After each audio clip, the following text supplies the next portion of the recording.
crowd wasn't cheering for me. They were laughing. I could hear it, sharp, cutting, louder than the sound of my own heartbeat. I was just the delivery guy with the old rusted bike, the one they said didn't belong here.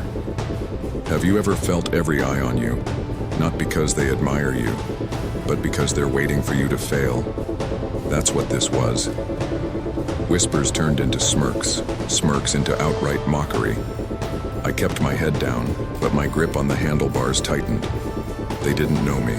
They didn't know where I came from. One guy in a sleek racing suit leaned toward another and muttered something. They both laughed. The sound burned into my chest. I'd seen that look before, the kind that says you're nothing. But they had no idea what my legs had been trained to do day after day, year after year. I wasn't here to prove them wrong. I was here because I knew what I could do. And when the signal came, I was going to show them. But before that moment, I had to remember exactly how I ended up here, at the starting line, surrounded by people who thought I didn't stand a chance. Some people think life is fair, until they see how quickly the world judges you by what you wear, what you ride, or where you come from. I've lived my entire life hearing people tell me I wasn't enough. Too poor, too slow, too average. And yet, every time they tried to box me in, I found a way to break out. This isn't just a story about a race. It's about what happens when the one person everyone counts out becomes the one person no one can catch. It's about carrying years of hard work in your legs, discipline in your heart, and a secret the world only finds out when it's too late. By the end of this video, you'll know exactly what it feels like to be underestimated, and then flip the script so hard it leaves the crowd speechless. You'll see how I turned a lifetime of struggle into the most important win of my life. And maybe, just maybe, you'll start to see your own challenges differently. If you've ever been laughed at, doubted, or told you didn't belong, this is your story too. Stick around until the very end, because the last few seconds will change how you see every amateur you meet from now on.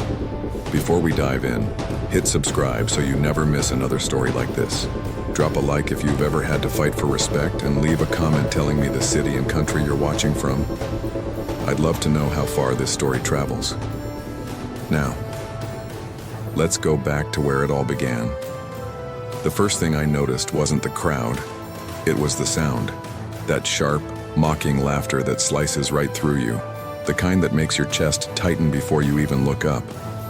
I was standing there with my old chipped bike, the same one I'd been riding since I was a kid. The paint had long since faded, the chain had a squeak I couldn't fix, and the tires, well, they'd seen better days. Around me, the other cyclists had machines that looked like they belonged in a museum for futuristic art. Carbon frames, aerodynamic wheels, helmets that cost more than my rent. One guy in a glossy black suit leaned toward his teammate and smirked. "This is gonna be quick," he said, just loud enough for me to hear. I kept my eyes forward, pretending not to care, but my hands tightened on the handlebars until my knuckles turned white. They thought they were racing me today. They had no idea they'd been racing me my whole life.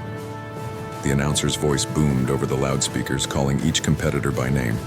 When mine came up, the reaction wasn't applause. It was confusion. A couple of laughs. Some people even looked at me like I'd wandered into the wrong event, and maybe that's what they wanted me to feel, like I didn't belong here. But I'd learned something a long time ago. Belonging isn't something they give you. You take it. As I waited for the signal to start, my mind drifted back. Not to last week's training, not to my last race, but to a dusty road miles away from any cheering crowd. Back to when my legs weren't trained for glory, but for survival. I was 10 years old, pedaling through the countryside on a bike that was already secondhand when my father bought it. My family worked the avocado fields from sunrise to sundown. Money was tight, but we had enough to get by.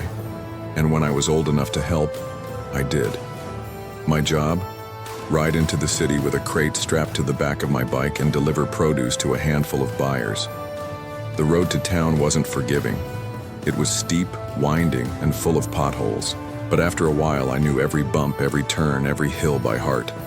What I didn't know back then was that those brutal hills were building something inside me no one could see yet. There were days the heat was so strong it blurred the horizon, Other days, the rain came down so hard the mud pulled at my tires like it wanted to drag me back home. But I kept going, because if I didn't, my family wouldn't get paid. And somewhere in the middle of all that, in the sweat, the ache, the endless climbs, I started to get faster. Not because I was chasing a dream, but because I was chasing time. The sooner I got there, the sooner I could get back and help in the fields. I didn't have fancy gear. I didn't even know what training meant. But every delivery was a race against the clock, and every ride home was a victory lap no one clapped for. Fast forward to the present, and here I was, surrounded by men who'd probably never pedaled without a team car following behind them. They had coaches, nutritionists, and bikes worth thousands. I had calloused hands, a stubborn streak, and a set of legs built by years of carrying my family's future uphill. The official raised his hand. The crowd hushed, except for a couple of chuckles that still lingered in the air. I took a deep breath, feeling the familiar thump of my heart before the start. They didn't know my name now, but they were about to remember it forever. The whistle blew, and in that split second, all the noise, the laughs, the whispers, the doubts, faded. The only sound left was the steady click of my pedals, the rush of wind past my ears, and the voice in my head that had been with me since those first deliveries as a kid. Keep going. Don't stop. They don't get to decide when you quit. The dirt road was my first racetrack. Not a smooth, painted loop with cheering fans, but a narrow path carved between rows of avocado trees, each one bending under the weight of green fruit. The morning air always carried the scent of wet soil and leaves, and sometimes, if I left early enough, the mist still clung to the fields like a thin blanket. We didn't have much, but we had each other. My father's hands were rough from decades of work. My mother's back curved from hours spent bent over the plants. And me? I was the kid who could get from our small farmhouse to the market faster than anyone else in the village. Not because I was chasing records, but because time was money, and every minute mattered. The bike I rode back then wasn't even mine to begin with. My father had traded a stack of avocados for it from a neighbor who swore it was still good. The frame had dents, the seat leaned slightly to one side, and the brakes screamed every time I used them. But to me it was freedom. A way to reach the distant city. A way to bring back the coins that kept us fed. Every delivery started before sunrise. I'd load up the wooden crate on the back with avocados, their weight shifting as I rode. The first few miles were flat, but then came the hills. Long, steep climbs that made my legs burn and my lungs ache. I didn't know it then, but those hills were sculpting me into something different. While other kids were learning to ride for fun, I was learning to ride for survival. On market days, I'd pass the same landmarks, the old water tower, the crooked fence where goats grazed, and the half-collapsed barn that leaned like it was eavesdropping on the road. I memorized every curve and bump, knowing when to stand on the pedals and when to coast just enough to save my legs. And sometimes, just sometimes, I'd challenge myself, picking a point in the distance and trying to beat my own time. No stopwatch, no coach, just me, the road, and a stubborn voice in my head saying, "Faster, you can go faster." The trip back was always harder. My legs already sore, the crate now empty, but the wind stronger, the sun hotter. Still, I pushed, because stopping wasn't an option. When I got home, my parents never asked about the ride. They just handed me a piece of bread, patted my shoulder, and went back to work. And I liked it that way. The ride wasn't something to brag about. It was just life. But one day, as I was unloading at the market, a man in a clean white shirt stopped me. "You've got strong legs for a kid," he said, looking me up and down like I was a horse at auction. I didn't know whether to feel proud or insulted. Before I could answer, he added, "You ever think about racing?" I laughed. Racing? That was for people with shiny bikes, not ones patched together with wire and hope. I shook my head, climbed back on, and pedaled away. What I didn't realize was that my entire life had been training for a race I didn't even know existed. The seasons passed, and so did the years. The rides got longer. the crates heavier, the hills steeper, but something inside me had shifted. I wasn't just delivering produce anymore. I was testing myself every time I hit the road. Pushing harder, standing up on climbs, leaning into turns like I'd seen in the rare cycling posters that made it to our village. And then came the day that changed everything. A delivery to the city had taken longer than expected, and by the time I was heading back, the sky was already bruised with sunset. As I rode, I noticed a group of cyclists ahead. Real cyclists with matching jerseys and racing bikes. They were chatting, laughing, not even breaking a sweat. I told myself to stay behind them, but my legs had other plans. I stood up, gripped the handlebars, and pushed.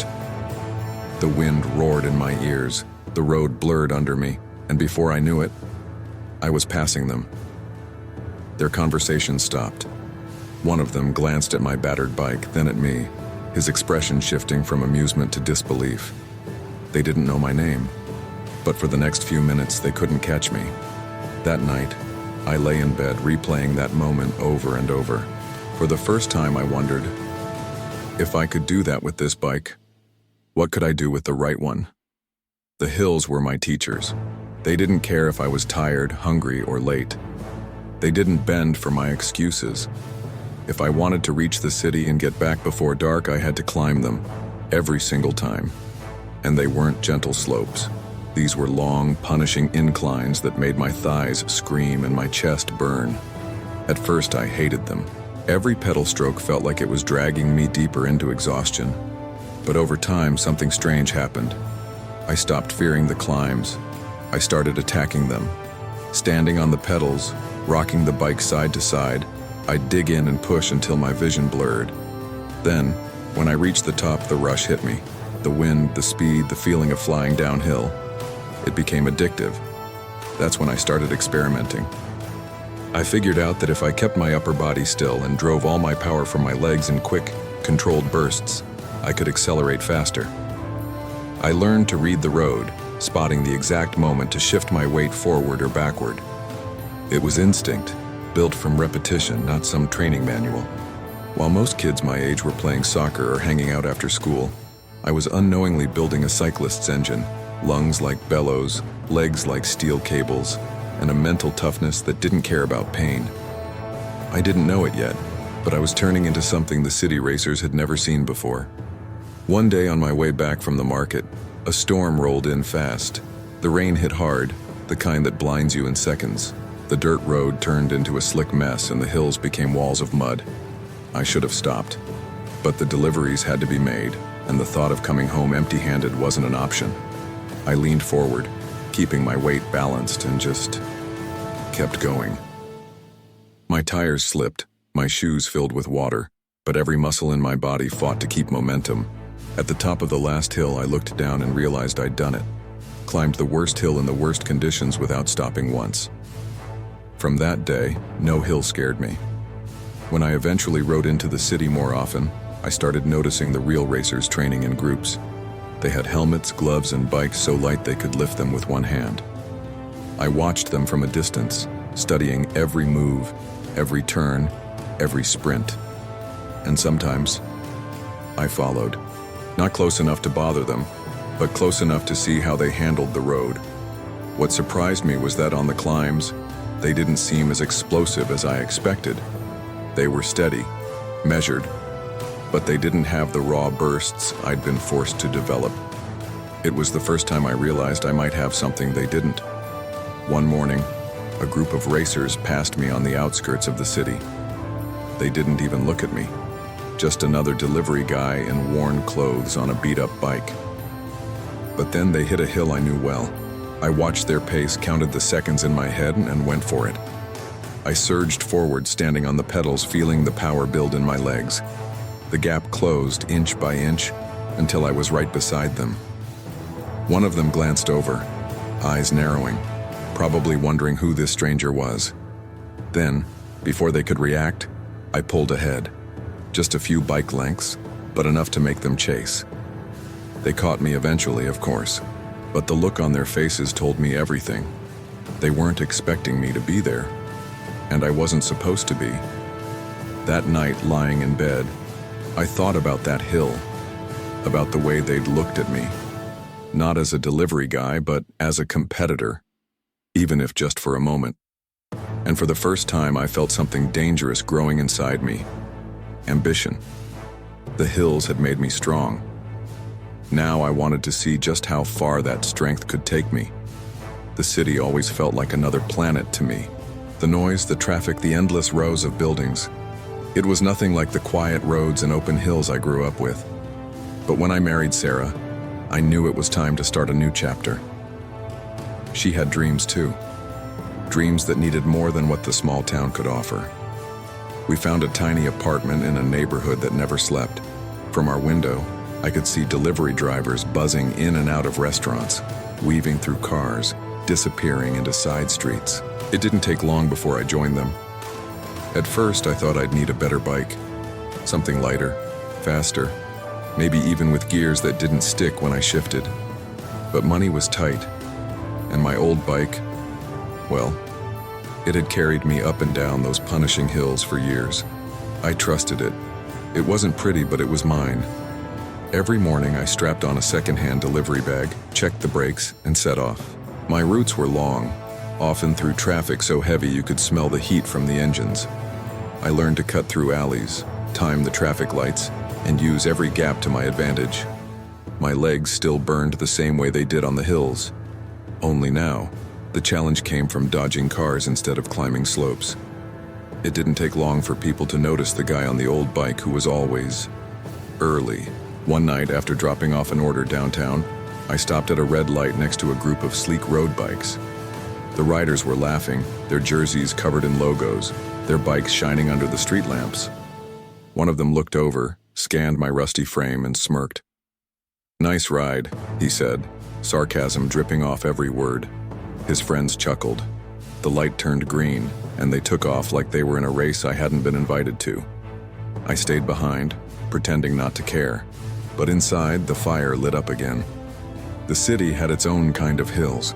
Not physical ones, but challenges that tested you in other ways. Here, the climbs were made of pride and perception, and I was starting to see that I'd have to fight for respect all over again. Sarah supported me through all of it. She'd wait up for me after late shifts, sometimes with dinner still warm. She believed I was capable of more than just delivering food, but she also knew I wasn't ready to let go of the bike. It wasn't just a job. It was a piece of who I was. Sometimes after a long day, I'd take the long way home cutting through the park. There, I could feel the wind without the pressure of a ticking delivery timer.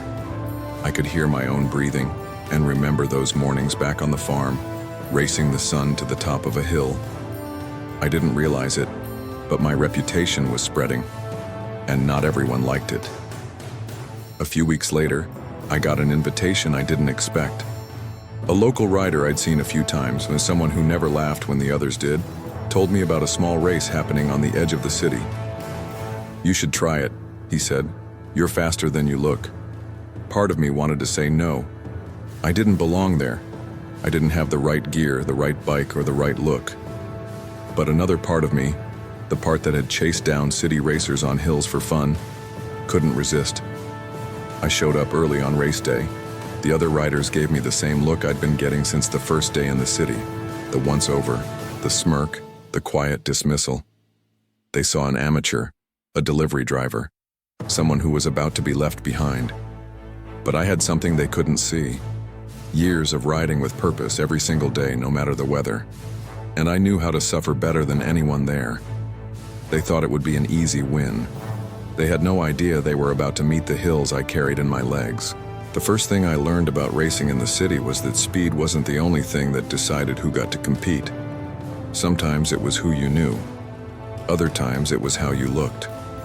I wish I could tell you that all I ever had to fight against was the clock.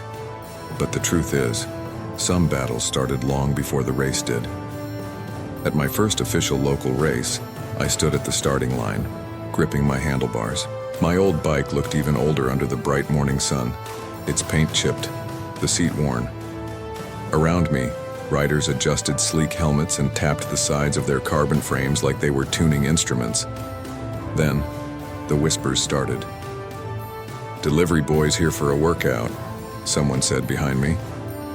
"Wrong race, man," another voice muttered. I could feel the smirks without even turning my head. I told myself it didn't matter.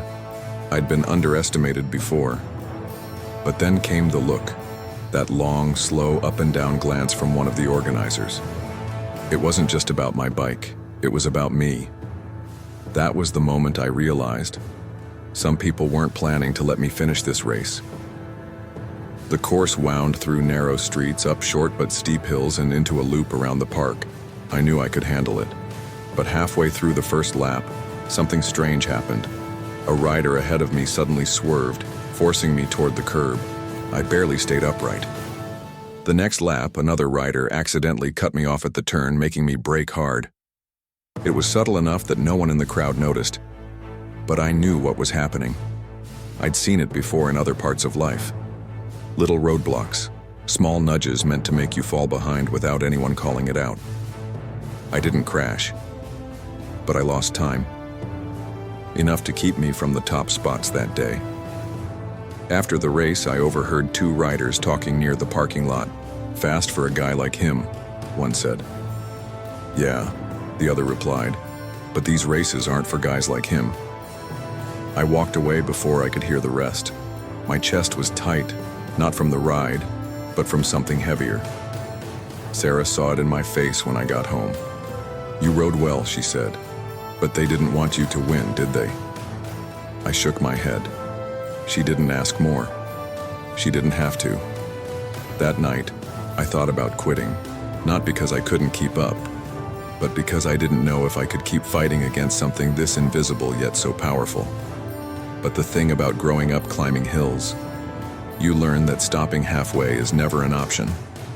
I went back to work delivering the next day. Orders piled up.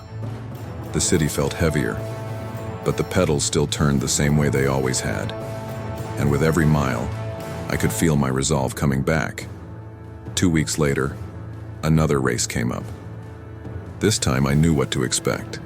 I knew they'd try to box me in, to push me wide on corners, to make me burn energy where they could coast.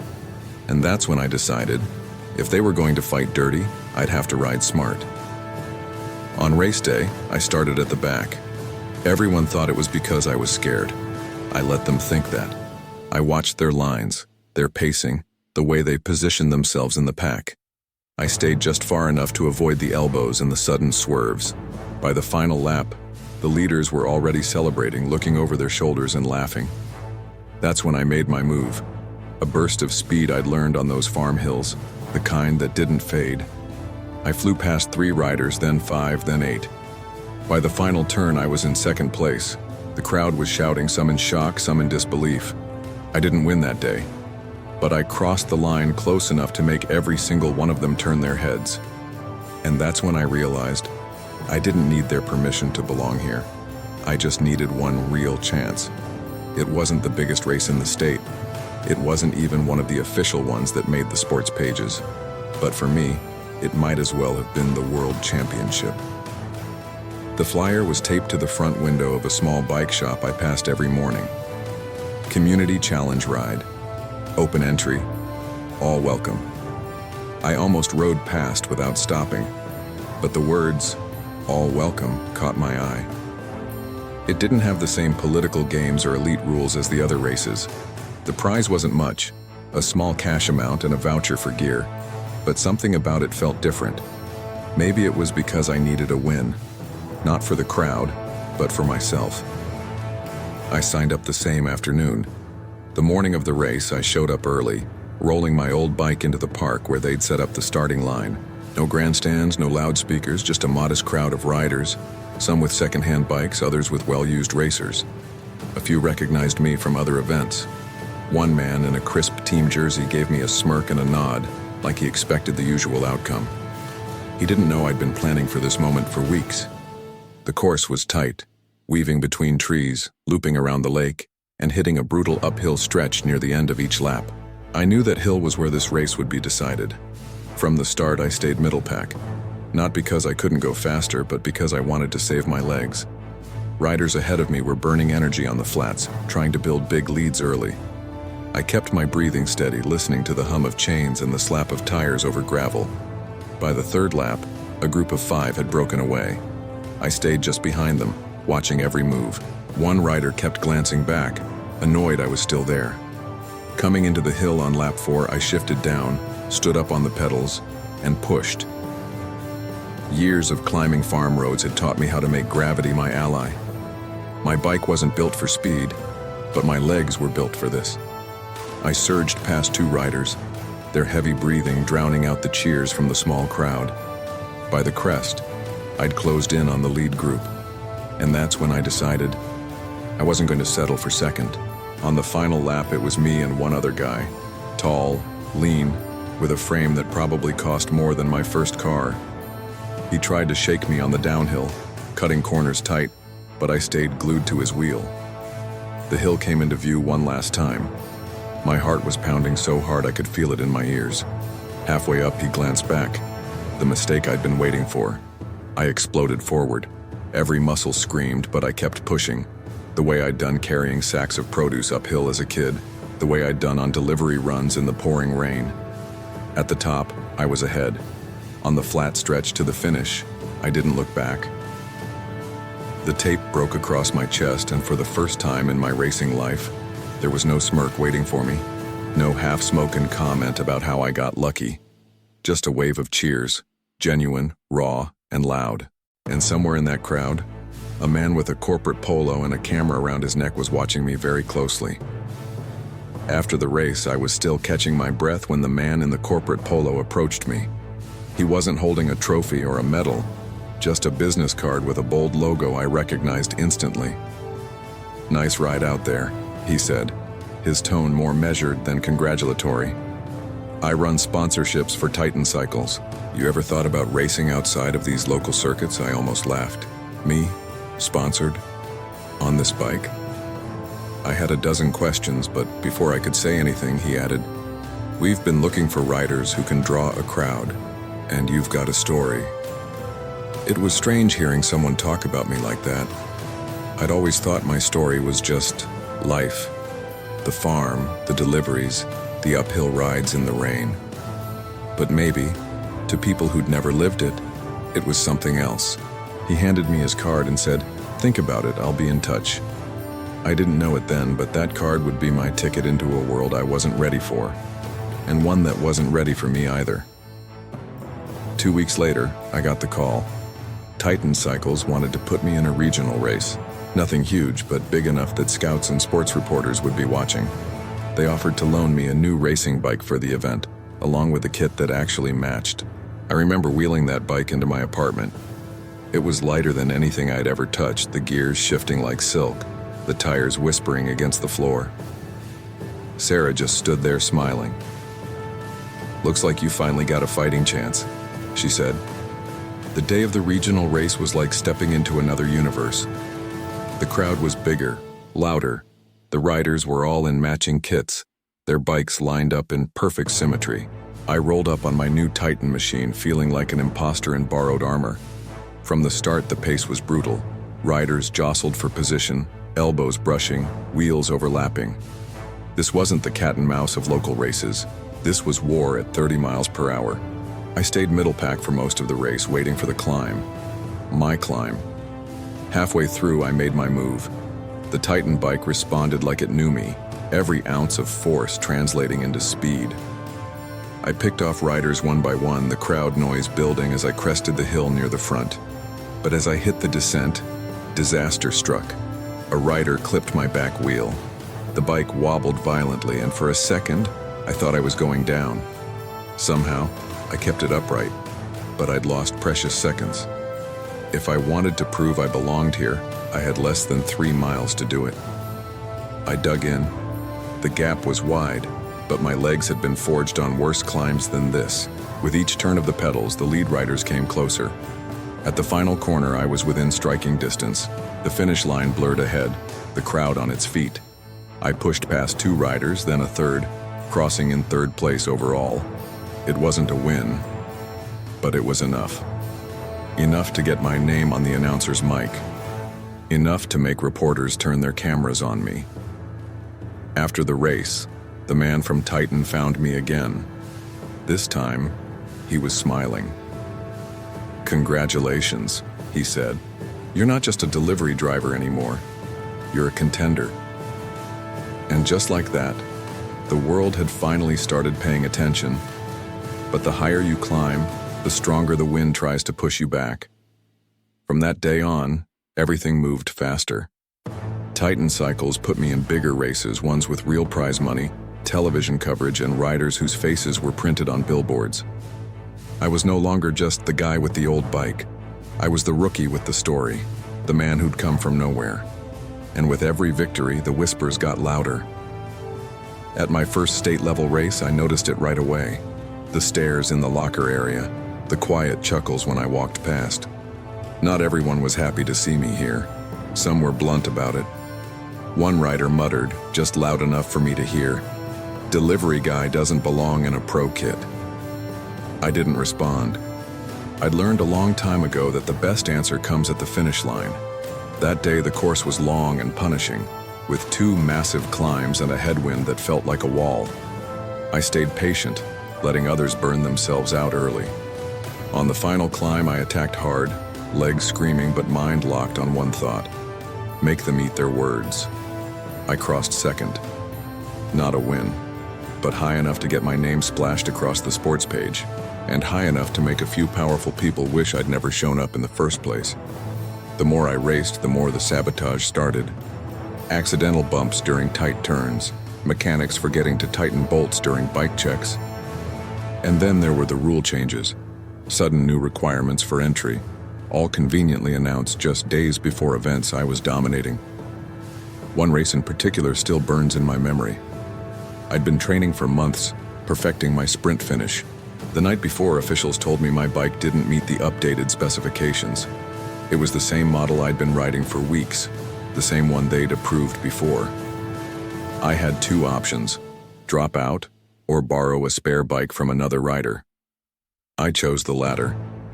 It wasn't fitted for me, the gears weren't tuned right, but I still lined up. By the halfway point, my legs were cramping, my back aching, but I refused to quit. I pushed through every lap, and in the final stretch, I clawed my way into the top 5. They could change the rules, but they couldn't change what I carried inside me. The wins started piling up. A local news station did a segment on my story. Farm kid turned delivery driver turned pro racer. They showed footage of me sprinting past the finish line, sweat and grit on my face, Sarah cheering from the sidelines. The public loved it. Sponsors started calling. My gear got better. My travel upgraded. But the higher I climbed, the heavier the air got in the peloton. Some riders stopped talking to me entirely. Others got more aggressive during races, cutting me off in dangerous corners. One night, after a particularly brutal race, I got a message slipped under my hotel door. No name, no signature. Just 7 words. "Stay in your lane, delivery boy." They thought fear would slow me down. They had no idea. It was fuel. The call came in late February.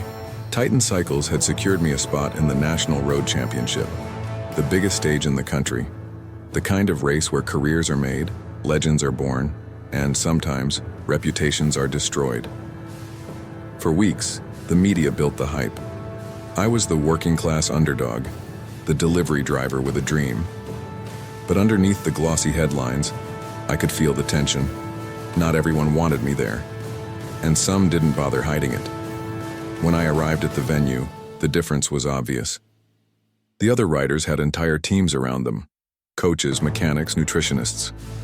My team was Sarah, my Titan contact, and one overworked mechanic who split his time between 3 other riders. During warm-up laps, I could hear the snide remarks. "Better hope there's a package waiting at the finish line. Careful, he might stop for a pizza delivery halfway through." I ignored them, but every word was fuel. The morning of the race, the course looked like a nightmare. Sharp climbs, dangerous descents, and crosswinds strong enough to push a rider off the road. But it also had something I loved: a brutal final hill that played right into my strengths. If I was going to make history, that hill would have to be my battlefield. the gun went off and the pack surged forward like a single organism. The first miles were all about positioning. Riders fought for space, bumping shoulders, squeezing into gaps that didn't exist. I held steady, keeping my eyes on the road and my breathing calm. By the first climb, the favorites started pushing the pace. I stayed just behind them, letting them burn their legs.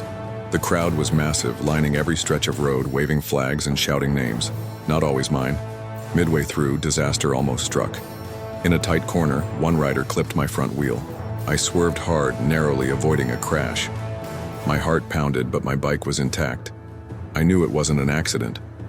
We hit the halfway mark, and I was still in the top 10. My legs were starting to ache, but I'd trained for this.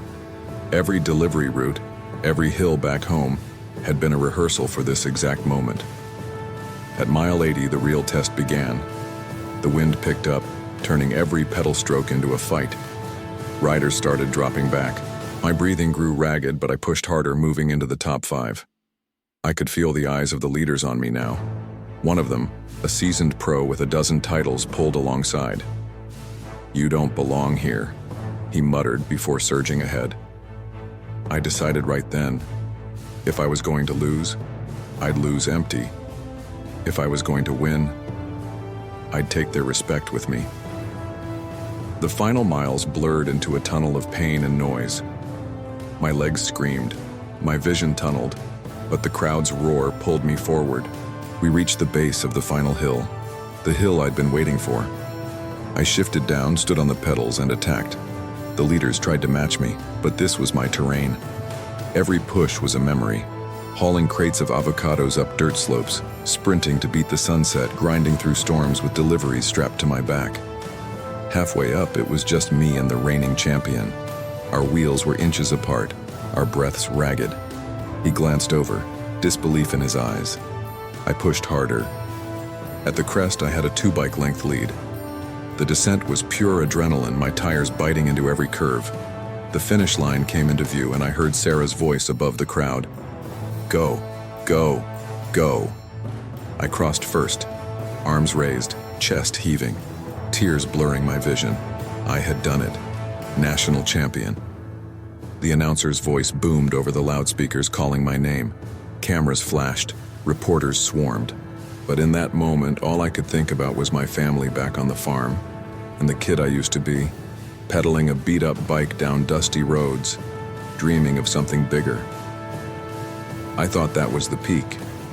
I didn't know the world was about to open its doors even wider, and that walking through them would change everything.